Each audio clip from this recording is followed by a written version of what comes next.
thanks everybody for coming here today. It's my great pleasure to introduce Andy Sawyer, the University's Science Fiction Librarian, who's going to be talking about the legacy of Olaf Stapledon in his genre-defying moves between moral philosophy and literary fiction. Okay, great. Thank you very much. Thanks for asking me to do this. I suppose the message is never confuse science fiction and technology. I have no idea why it's sort of upside down, speaking out of it, but there we go. I'm going to talk about Olaf Stapledon and his kind of multifarious aspects of intellectual life for a bit, and illustrate it. I hope to illustrate it with images, but it's not important, and I have the images on my tablet in any case, which I can sort of certainly pass around for people to have a look at. And I also have sort of items out here which, when I kind of wind up, if you want to sort of look at, and I might just kind of be a bit more interactive with picking up things and showing. First of all, I don't know how much people know, if anything, about Olaf Stapledon. Not a lot. Okay, good.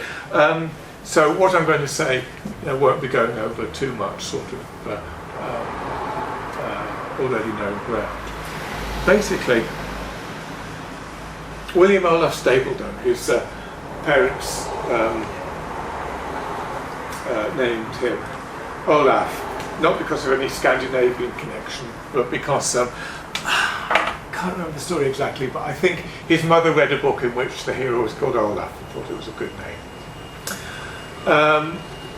Was born in Wallasey. He came from a Liverpool shipping family, which had offices in the Middle East, and Olaf spent some time in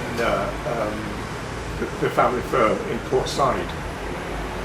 He was educated at Abbotsholme School and Balliol College, and during the First World War, he was a pacifist, and he spent some time. Here's where I started.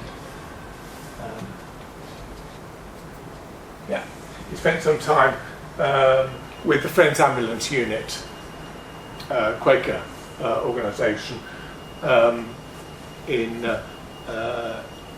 the front in World War I. So he received various medals, as you do.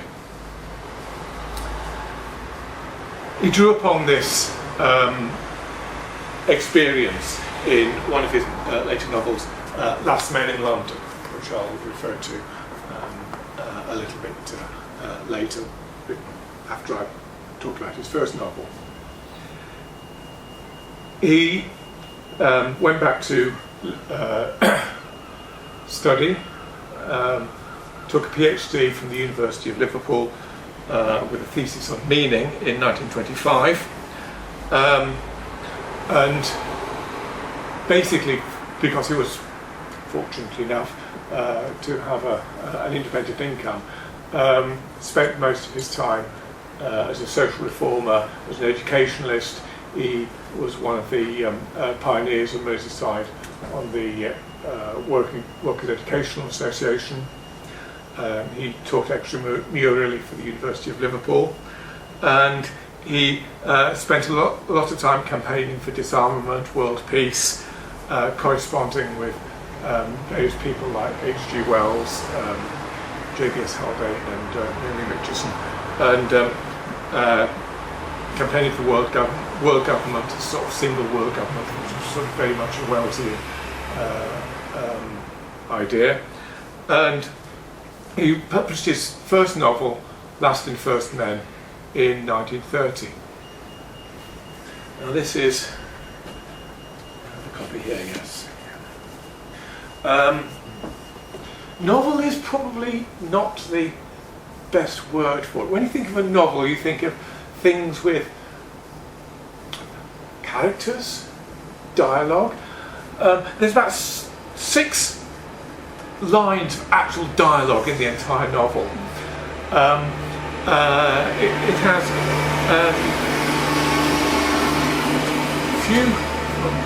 probably about 2 or 3 actually named people, and one of them hasn't actually got a name, it's just referred to as the Divine Boy. It's a very peculiar sort of work. Essentially, it's a future history of the human race.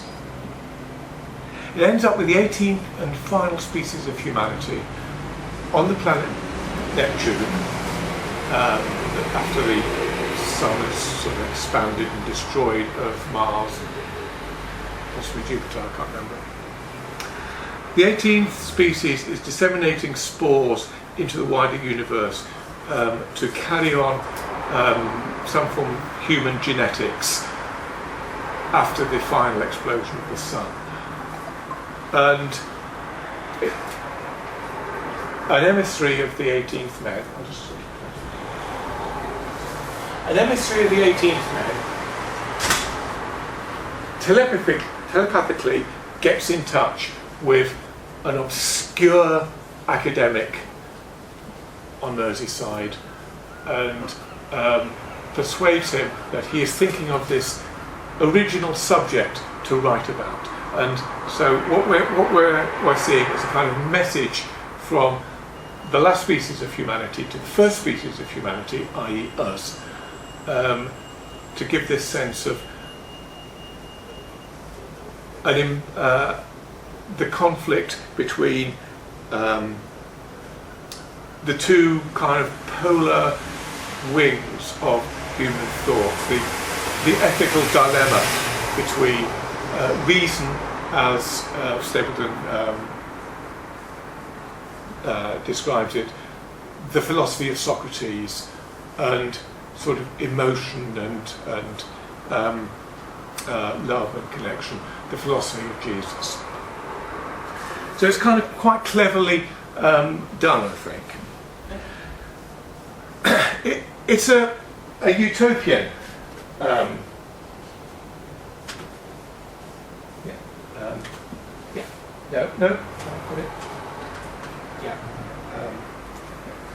It's a utopian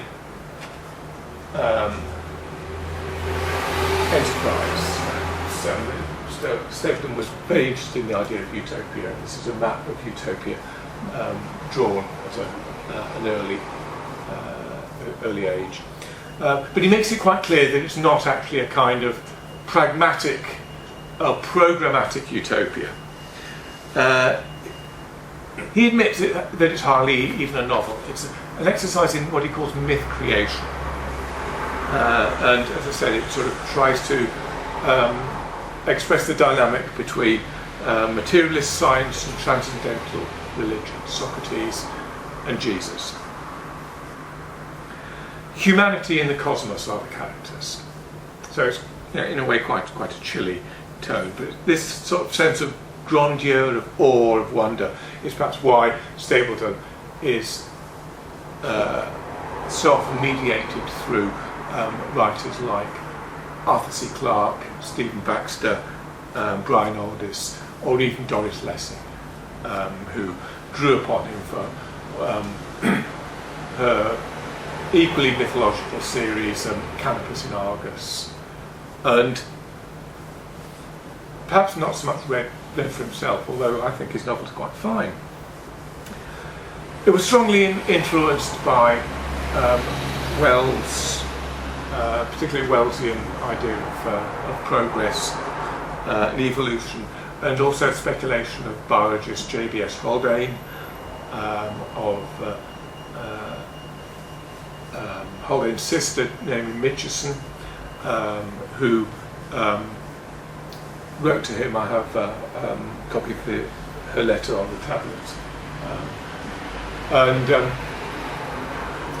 She pointed out to him that his idea of the sort of God or the godlike figure or the godlike concept of ultimate intelligence in the novel Star Maker was somewhat too masculine. And he took that on board, perhaps. it does peculiar things with time, and I kind of want to get back to the time chart I put here. He insisted that the time charts were very much part of the novel, and there are these kind of scales of how things are happening throughout the novel, and each is 10 times greater than the previous one. So you eventually get, you know, the history of the human race, you know, about that's it in terms, it's a blink in terms of the universe, and again it's the sense of scale and grandeur, and the idea that we may think, you know, we're desperately important, but actually in terms of the scale of the universe, we're hardly there at all. He says, I've told man's story up to a point about halfway from his origin to his annihilation. In chapter 14 of a 16-chapter novel, you know, virtually at the end of the novel, we're barely halfway there. And so the last man, the 18th species of humanity, engage in this process of reclaiming the past through telepathic contact with us, essentially. In the sequel, Last Men in London, he takes a narrower view. Again, it's the same last person. I'm not being politically correct here, they actually have multiple genders. The last person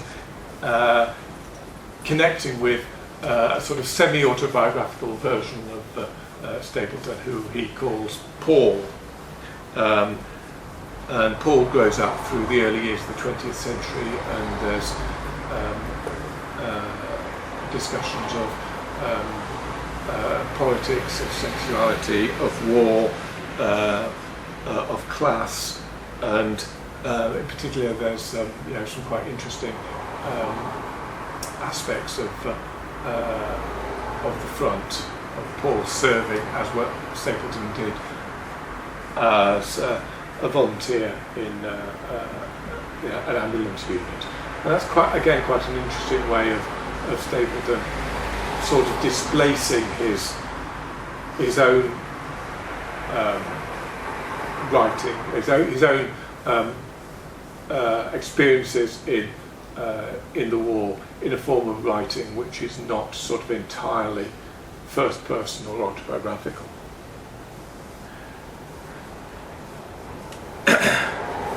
And he returns to this cosmic perspective in a novel, again, novel, that's the wrong word, Star Maker, which was published in 1937, and has been described by Patrick McCarthy, whose edition this is, as positively Dantean.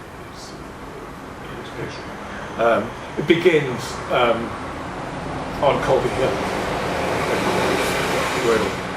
where Stapledon lived, and you know, the kind of like little framing story is that the narrator goes out of his house after a kind of domestic dispute and has this vision on the hill of going further and further out into space, and again, as the scale expands, you know, we see that planets, stars, galaxies are themselves form part of a kind of cosmic dance of intelligence, a kind of quest for the Star Maker, the origin, or perhaps the goal of intelligence in the universe.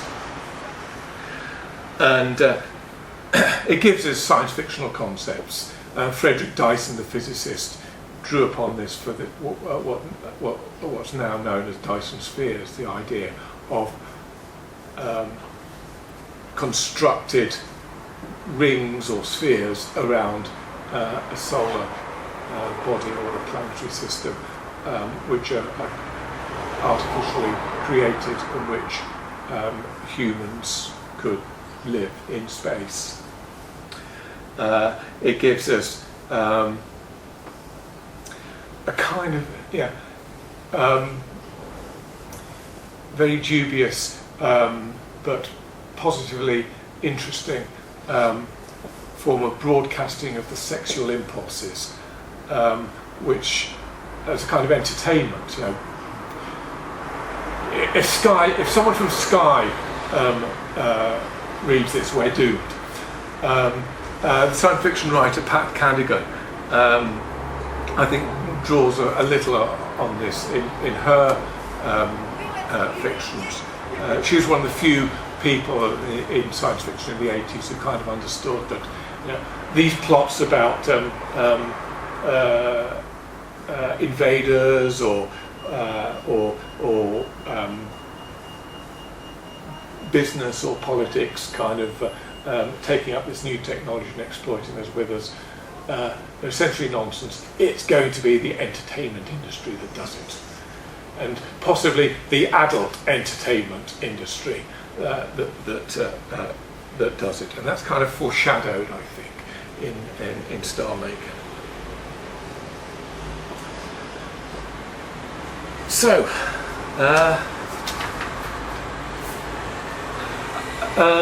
another novel, Odd John, which I don't have a copy of here, but if we can go back to that really, really bizarre cover.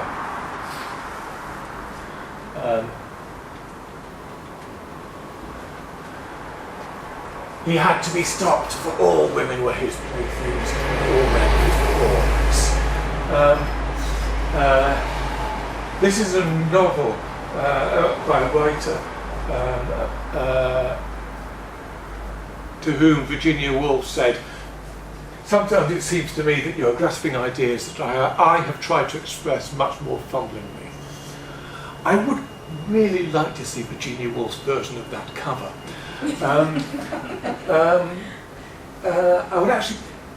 I would be relatively interested in seeing Olaf Stapledon's version of that cover, because that's clearly a cover that's produced for an entirely different audience that Stapledon was aiming at, and I'd really be interested in the he obviously was dead before that edition was made, but it would be interesting to hear what he would have thought of it. But although that's misleading in many ways, it does underline what Stapledon is suggesting about the character John, Odd John, who is a mutant, a much more powerful mental mutant, much more intelligent and predatory than the average human being, a kind of alpha human, to whom we, ordinary humans, are like domestic animals. He does refer to the narrator at one point as Fido. And again, this is a kind of interesting discussion in terms of what's happening elsewhere in the intellectual world about discussions of superior races and the relationship between the superior and inferior race. In science fiction, we read it in things like John Wyndham's The Midwich Cuckoos, in which the dilemma is kind of there. If a so-called superior race is about to take over and dominate us, what moral rights have we to resist?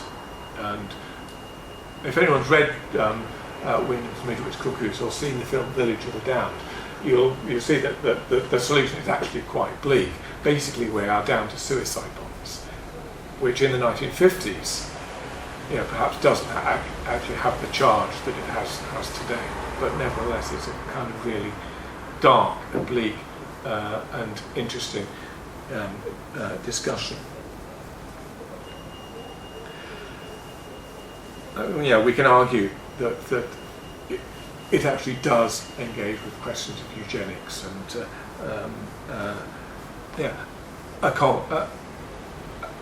an answer that was confidently given by Hitler's Germany.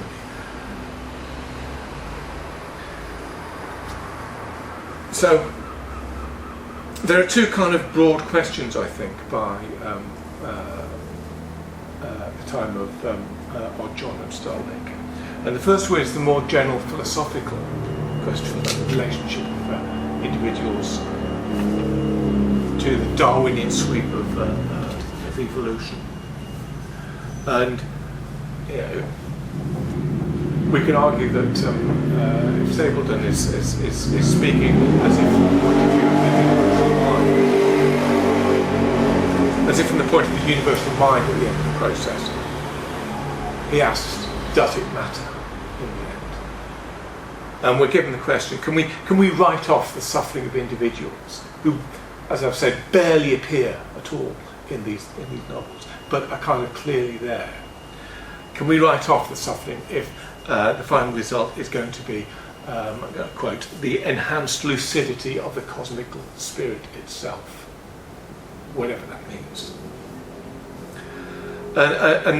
And the second is how to preserve the values that Stapledon thought are values that ought to be defended. And again, a quote from the same novel: how to do this, yet preserve the mind's integrity.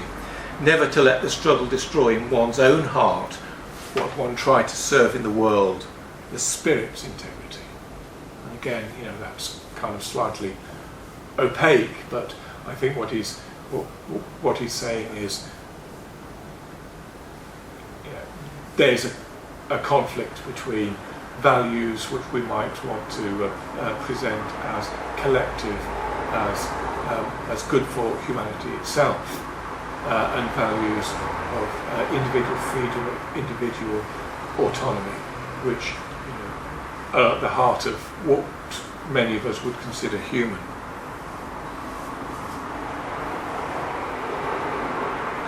So this is why he became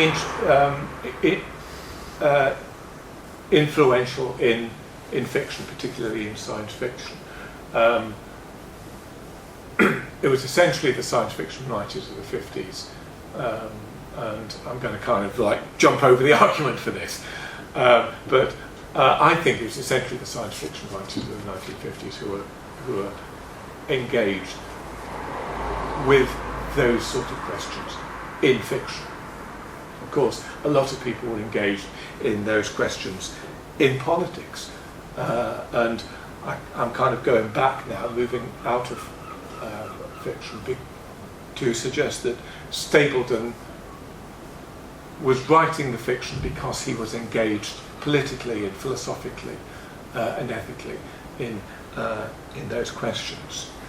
And part of the dilemma is, of course, that he doesn't actually have an answer. He poses the questions, and in a postcard he drew and sent to H.G. Wells, I'll just sort of point out, here we have the dogmatic religious camp, which thinks it knows the answers to all these spiritual and ethical questions. We have the equally dogmatic Marxist communist camp, which also thinks it knows the answers to these questions, partly by denying that any of them exist, and partly by suggesting that there are deeper questions about humanity. It's all very well talking about spirituality, but when people have got enough food to eat and houses to live in, but if they haven't, then perhaps there are more urgent questions. Stapledon himself is the raven above the cage. He says, I am like the raven, free, but questioning. I'm not really in either of the cages.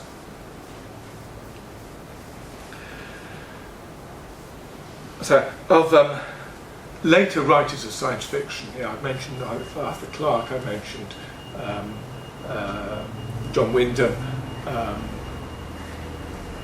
I mentioned Stephen Baxter, who is also a Liverpool writer of cosmologically expansive science fiction.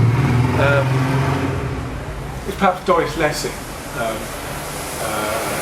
encompassing artists which were based in large part on Sufi legend, as well as Stapledon's kind of cosmic vision, which draw questions of morality and ethics out of the fiction itself. But as I said, the fiction is also a small part of the work.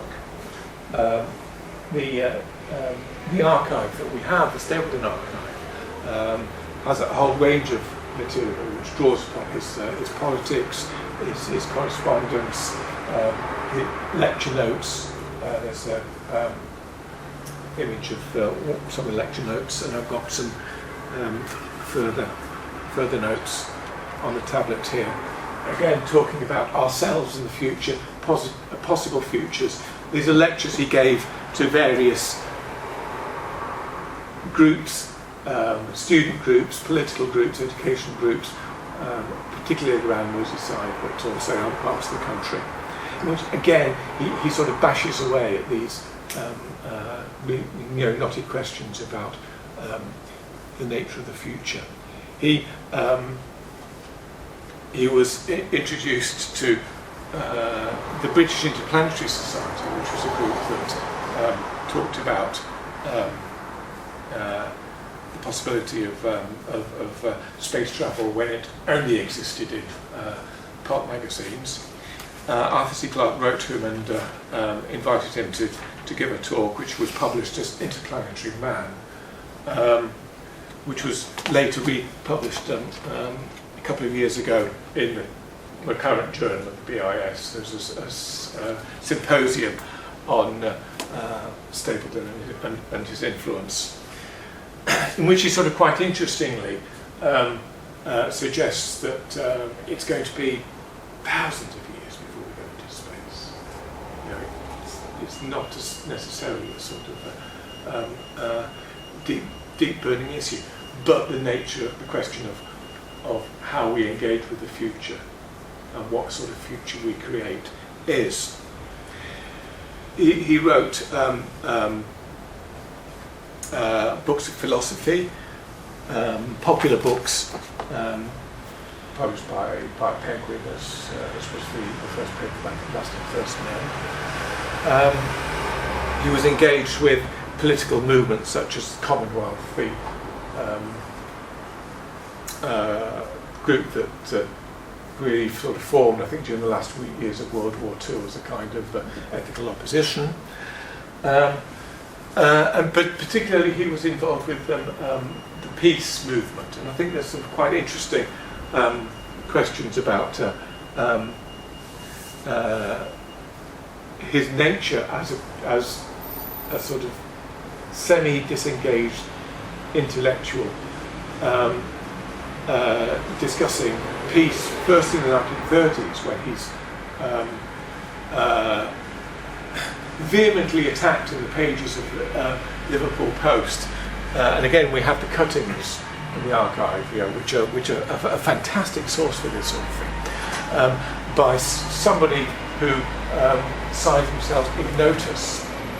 Nobody quite, I think, knows who it is, but it's supposed by Robert Crossley, his biographer, to be the then chair of philosophy at Liverpool University, whose name was, I forgot the names, Alan Dawd.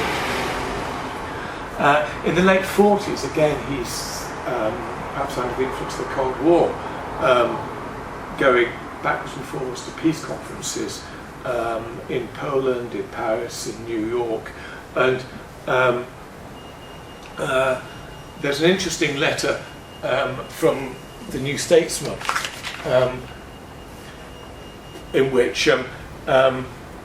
the editor of the New Statesman is sort of apologising for not printing an article by him, and referring to, again, sort of people who are attacking this viewpoint. The penultimate paragraph reads, in point of fact, all these conferences are completely by the Communist Party. However, many important and even non-communist people have found to create a respectable front. And you know, the question that's always been thrown at Stapledon was he what I can't remember who it was now. Was it Stalin referred to as a useful idiot? You know, someone who, however they might be critical, were supportive enough of your stance to, well, be respectable in terms of an opposition. And I think these questions are really quite interesting. They've never really, I think, been discussed in quite that form. I think Stapledon, as novelist and as political writer, and as philosopher and as activist, has these intermeshing kind of links, which make him quite rich, I think, for a sort of multidisciplinary approach, a multi-point of view approach, because he himself, I think, was never quite certain. There are people who talk about him as a religious figure. There are people who talk about him as an atheist, agnostic figure. The same approach can be taken as for his literary work, and there are people who say he has nothing to do with modern literature as it existed in the 30s. There are people who say actually his work is profoundly modernist in the way that people like Virginia Woolf were modernist. And there are people who talk about his politics in terms of, you know, whether he was left or merely soft liberal. I'm kind of going to stop there because I think I do want to sort of give a lot of time for questions and people to actually kind of come up and look at this stuff, and particularly, you know, look at the material that I've got on the tablet, which I didn't bring up because it's sort of quite fragile, but it's, you know, it's really interesting to look at as, you know, archivally, and both as sources for, you know, how somebody is thinking. So, are there any comments or questions?